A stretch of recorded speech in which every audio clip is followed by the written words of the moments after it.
higher secondary ক্ষেত্ৰতো মাননীয় মুখ্যমন্ত্ৰী ঘোষণা কৰিছে যে আমাৰ স্কুটি দিয়াৰ কথা গতিকে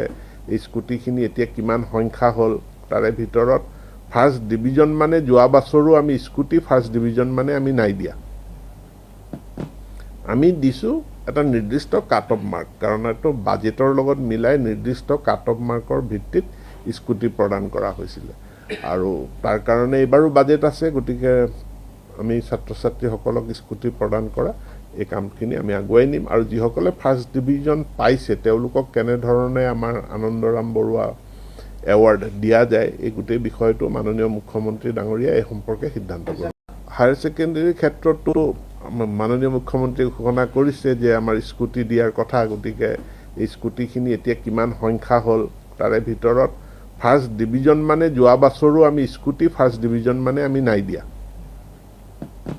আমি দিছোঁ এটা নিৰ্দিষ্ট কাট অফ মাৰ্ক কাৰণ এইটো বাজেটৰ লগত মিলাই নিৰ্দিষ্ট কাট অফ মাৰ্কৰ ভিত্তিত স্কুটি প্ৰদান কৰা হৈছিলে আৰু তাৰ কাৰণে এইবাৰো বাজেট আছে গতিকে আমি ছাত্ৰ ছাত্ৰীসকলক স্কুটি প্ৰদান কৰা এই কামখিনি আমি আগুৱাই নিম আৰু যিসকলে ফাৰ্ষ্ট ডিভিজন পাইছে তেওঁলোকক কেনেধৰণে আমাৰ আনন্দৰাম বৰুৱা এৱাৰ্ড দিয়া যায় এই গোটেই বিষয়টো মাননীয় মুখ্যমন্ত্ৰী ডাঙৰীয়া এই সম্পৰ্কে সিদ্ধান্ত